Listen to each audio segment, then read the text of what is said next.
Why you called me in this conference room? Well, I'm about to explain everything, and we have to use this for my office for the time being while they renovate mine. If you about to fire me, just do that. You ain't got to do all this. I'm not. This room ain't even that cute. Why every single conversation that we have, you always and y'all need to fix the AC. I've been sweating. Okay, Brown, that's out of my control. They're remodeling this building. Okay, yes, ma'am. Just can you listen to what I have to tell you? Go ahead. So you put in for PTO, paid time off. I did. For the next 2 weeks. Yep. Listen, we're critically low staffed I don't care nothing about no critical. We're very short-staffed. I don't care about critical condition. Go to the emergency room or something. That ain't got critical. Ain't got nothing to do with me. It's hot. I'm not in the mood for this. I am just relaying again, just like I've told you many times in the past. I am just the messenger for this. Okay? I'm about to leave today. So what y'all gonna do? Okay, Brown. Well, I need to. What you gonna do? You gonna because of the critical staffing, we are under a critical staffing. There's a blanket of that over this agency right now. Sorry, I meant Cap. See, you making me be Cap. I don't care nothing about no blanket. Plans. I don't care nothing about no cover. This was approved 5 months ago, Brown. Things have changed within the. It was approved within the 5 months.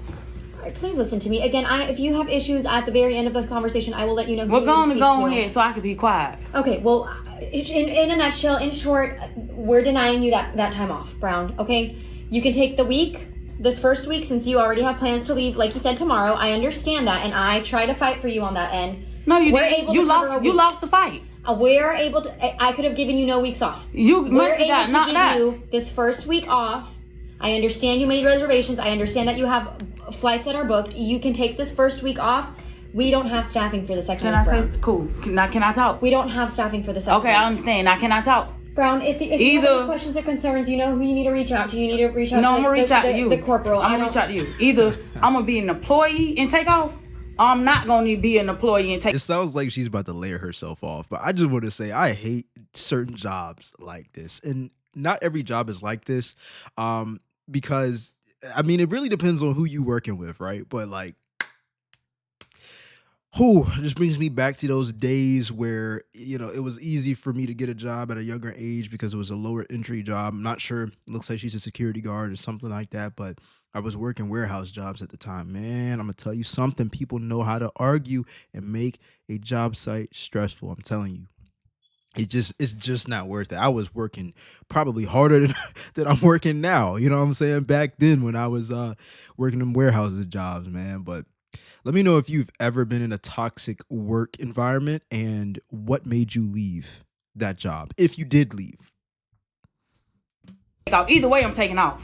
You get what I'm saying? Okay, I understand that. So if y'all short staffing, y'all better make something work because y'all gonna be even shorter. Y'all gonna be even shorter. Okay, Brown, I understand you're frustrated.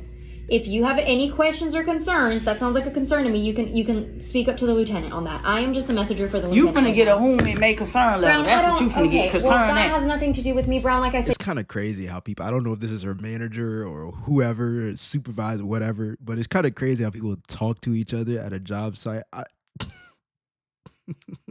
It's like they're ready to fight almost, man. Like, this is not a healthy working environment, obviously.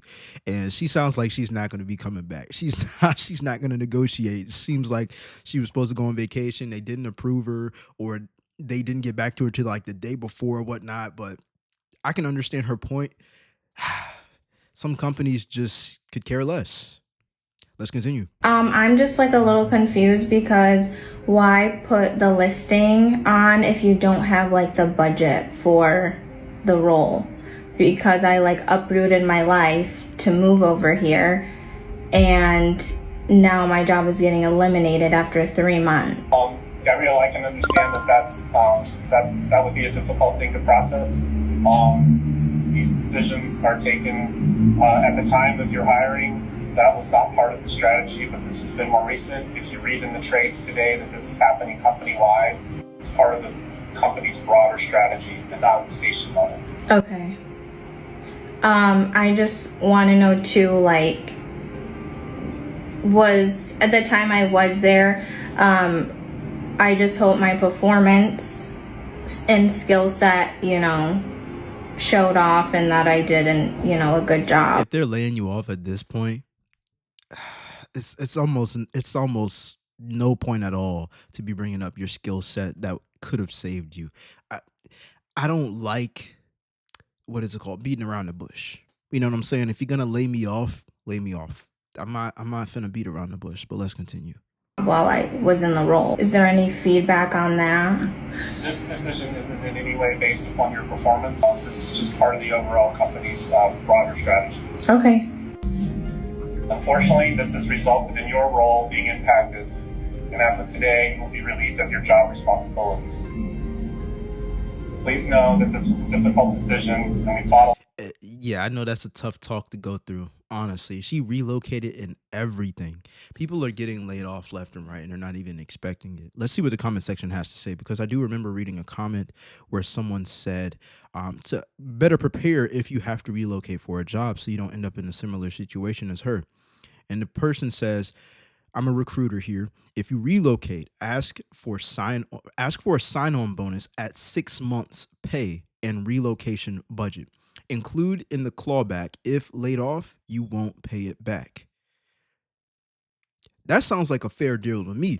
If you're going to have me relocate and you never know when you're going to get laid off, if you ever do get laid off, then it's more important for you to have that financial security behind it, because you're moving your whole life just like she did, but she doesn't have any type of compensation rolling in. She didn't say it, at least, coming in after she got laid off. So let me know what you would have done in this scenario, and subscribe if you like the content. Also, if you guys are interested with making money and monetizing your own YouTube channel, making passive income, I'm going to show you all that I'm actually a man of my word right here, because I know there's a lot of false information out there on the internet.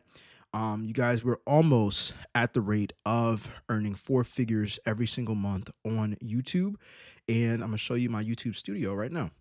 Right, so this is the past 20. Let me show y'all the past 7 days, or I'll just show you April.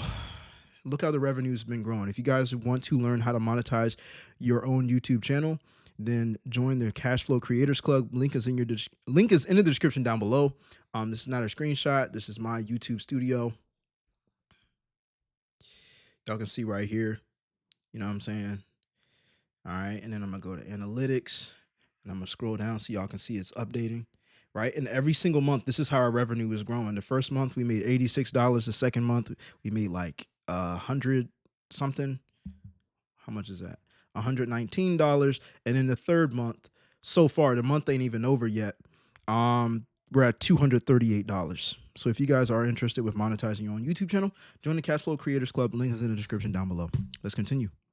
I just got laid off about 2 hours ago. I think I'm still shocked. Like, I just can't believe that it happened. There were absolutely no signs from the company that it was going to happen. 9:30, I got a Teams message from my boss asking if I was free, which definitely was kind of weird, but I thought that he wanted to talk about something that we had discussed yesterday. So I was like, yeah, of course I'm free. What's up? And then they dialed me into a video call where my boss was sitting in the office in a conference room with this lady from legal. And they just basically told me I was being let go. And it was super formal, super sterile, which, like, this is why I always say, like, don't give your everything to a company, because when it comes to laying people off, they just fire you like that. I was like pretty shocked, and I kind of got teary-eyed, like borderline was gonna start crying, and I like held it together, and I basically told myself, like, this is my last time where I'm gonna see my boss and be able to ask him any questions and get closure. So I was like, no, I need to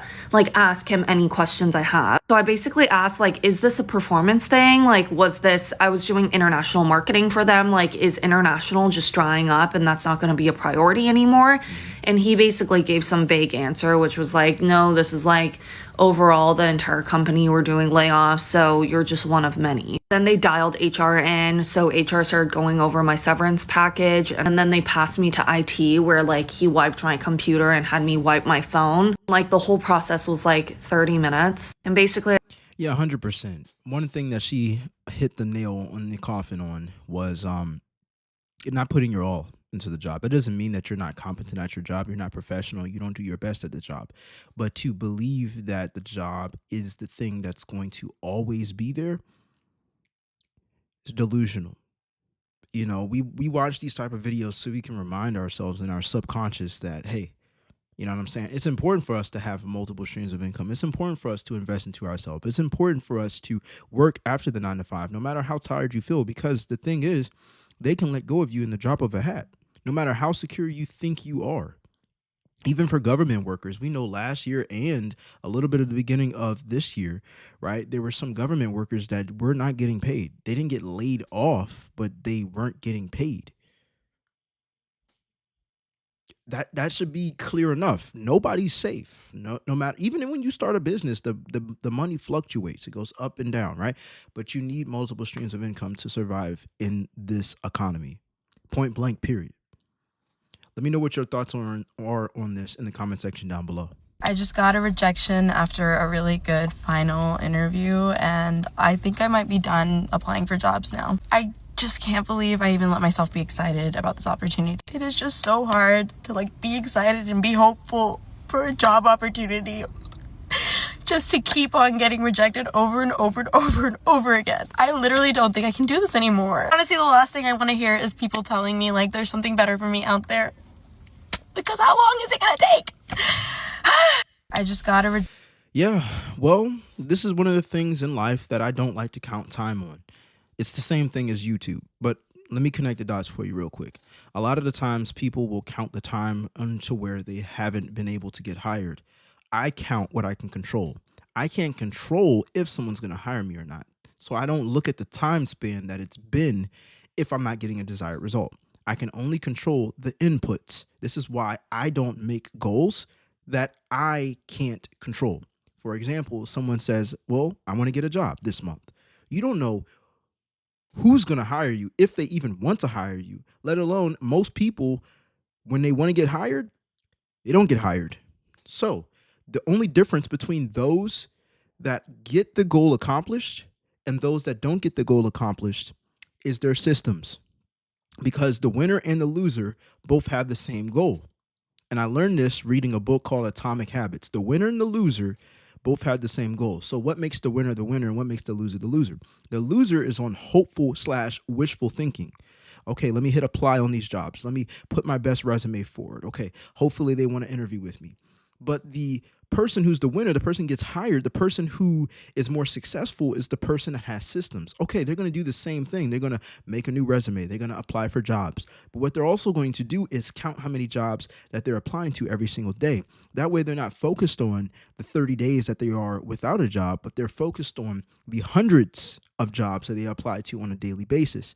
And then once they strike an interview, they know at that metric, every 200 jobs I sign up for, I land 2 interviews. So out of every 2 interviews, I don't get hired. So it might be an even smaller number. So now I need to apply to, let's say 5,000 jobs in order for me to get 1 job.